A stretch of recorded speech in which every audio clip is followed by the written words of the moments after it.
Hey guys, I'm Shenae Beech and welcome back to my channel. In today's video, I am going to be walking you through how I made my vision board. This is the first vision board that I've made since high school and I'm very, very proud of it. And I'm excited to share with you what is on it, why it's on there, and what inspired me to make a vision board. I've been doing a lot of introspective work on myself over the past 5 months, I mean really in 2020 as a whole, and I have made such incredible growth in my mind, in my heart, in my personal life, my family life, and my work life. This is the first of several videos to come. If you guys enjoy it, give me a thumbs up if you're excited about this, of helpful tips and tools that are going to help you live your best life possible. If that sounds like something that will be helpful to you and you don't want to miss anything, then make sure you're subscribed to my channel and click the bell to turn on notifications every time I post a new video. This is my vision board. My 2020 vision board. It's pretty big. Can you get it all in there? The first thing that I want to share with you is why I created a vision board. When I started 2020, I came off of having a super successful year in 2019 as a digital content creator. It was the first year that I really felt I found my voice, and I was posting a lot of authentic content consistently. Those keywords right there are really crucial steps to take in order to thrive in the digital content space. I had a beautiful year. I was very, very fortunate. It allowed me to kind of meander my way through my first year as a mother, a little bit less worried and anxious about everything else in my life. So I was super grateful. But when 2020 started, I felt like I was lacking direction. I just was preying on like clarity. I was needing to put tools and systems in place to help me find clarity, because I was like, well, I want to do all of these great big things. I have all of these great big ideas, but I don't even know what they look like. I always like to kind of envision where I see myself in a dream world like 5 years ahead or whatever, and I let that kind of steer the plan of navigation. And I couldn't see anything. I was really struggling to see what I wanted to manifest. And I do believe in manifestation. I'll tell you why in a second. It's a really good story. You're gonna wanna stay tuned for that. Over the past month or so, I've started to really get that vision in mind. I can start to see what my 5-year future self looks like a little bit. So now I've got that image in place, I've got to figure out the strategy to getting there. I've got to put those steps in place in the plan. Before I can do that, I really wanted to kind of like put things about that 5-year plan onto a board with imagery so that I could start to kind of manifest that for myself before I went down the road of mapping out a plan and strategy. My printer ran out of black ink, which is why some of the images are super red, so don't mind that. I wish it was a bit prettier, but I am still super proud of it. The first picture that stands out to me on the board that I will share with you is just a side note. This is a photo of a cute guy in a cool setting holding a camera up to his face. And this to me just represents my husband and my vision for him. We're super, super close, me and my husband, and he had a transitional period in his career a couple of years ago. He went from being in front of the camera as a model and a musician to wanting to work behind the lens. So he started doing a lot of photography courses and training to hone his skills as a photographer. And this year he started seeing all of that hard work starting to pay off, which is incredible. And I can just see how excited he is to get to do what he's doing every single day, which is a beautiful thing. We really are partners in life. So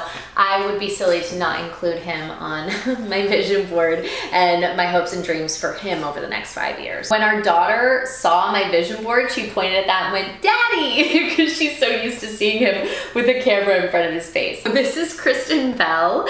She looks super cute here, doesn't she? When Bowie, my daughter, saw this picture of Kristen Bell, she also pointed at it and went, "Baby." So there you go, Kristen Bell. Whatever fountain of youth you're drinking from, the toddler says it's working. I've actually never seen a TV show with Kristen Bell in it. I'm sure she's wonderful and talented like she is in everything else in her life, but I'm really a fan of hers because of what she stands for and who she is and what she represents to me and all of the other work that she does in her kind of empire, if you will. Kristen has a show on YouTube called Momsplaining, which is brilliantly hilarious. She is also a mom of 2 who's really open about her relationship, her struggles with anxiety. She's just an open book, and she speaks to everything in such a concise, compelling way that is just very comforting. And she has a brilliant brand called Hello Bella, which is a baby care line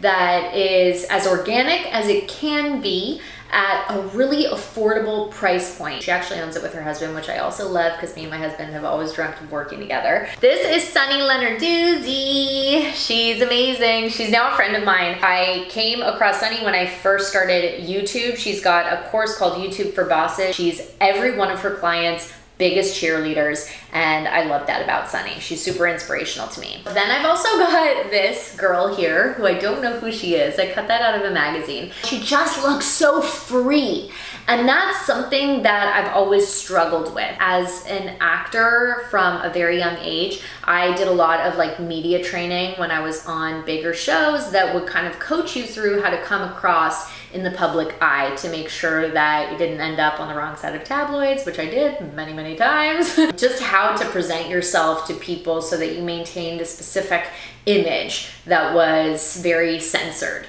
And I struggled with that, but I didn't realize how much of that actually trained my brain to censor myself, especially on these social media platforms, which have now become my career. And I'm over it. I'm passionate about the things I care for, and I want to feel safe and free to stand up for those beliefs of mine and be honest about my stumbling along the way in my life's journey. I just feel confident with who I am, and I feel confident knowing that I'm gonna fuck up and I'm gonna make mistakes and I'm gonna rub some people the wrong way, and I'm okay with that. And I think it's all a part of the journey, like I said. So yeah, this just looks so free to me. I've also had like a passion in my heart to always like be in a little rock band. I'm not much of a singer, but my husband and I started a kind of like for jokes family band a little while ago. So maybe this year we'll actually put one of our songs out there.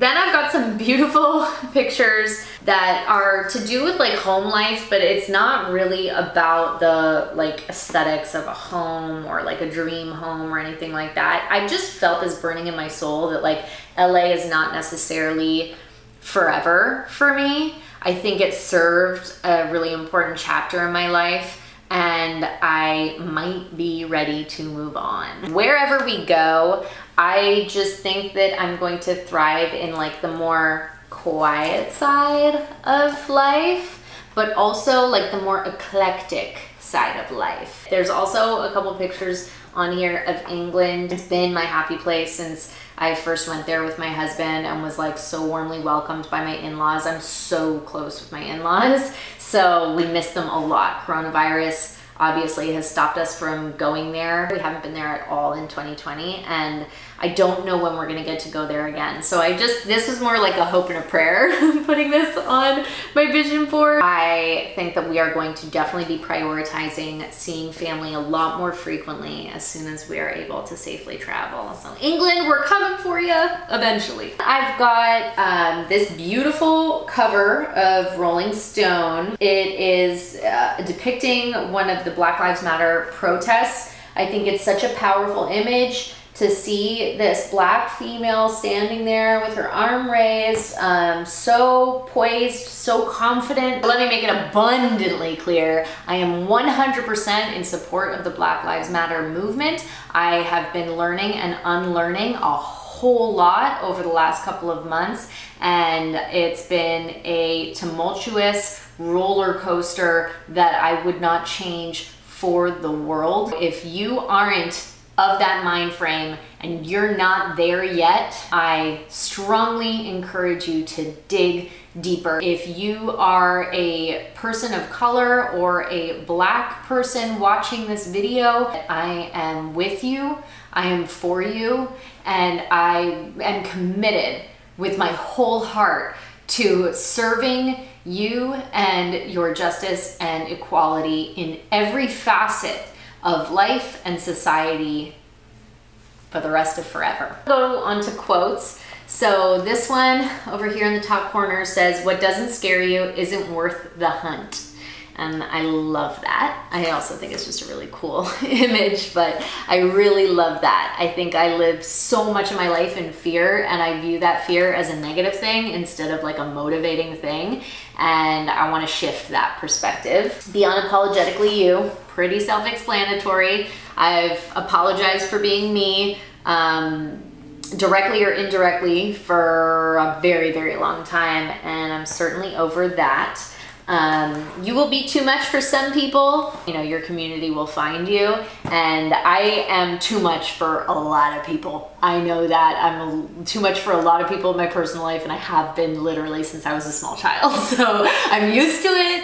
I really don't get particularly offended or affected by it anymore. I think it's one of the things about myself that I've certainly grown to love, and I think if I'm not too much for you, then it's something that you love about me too. This one is a picture of Sophia Amoruso, and it says, "Start your own shit, start your own shit, start your own shit."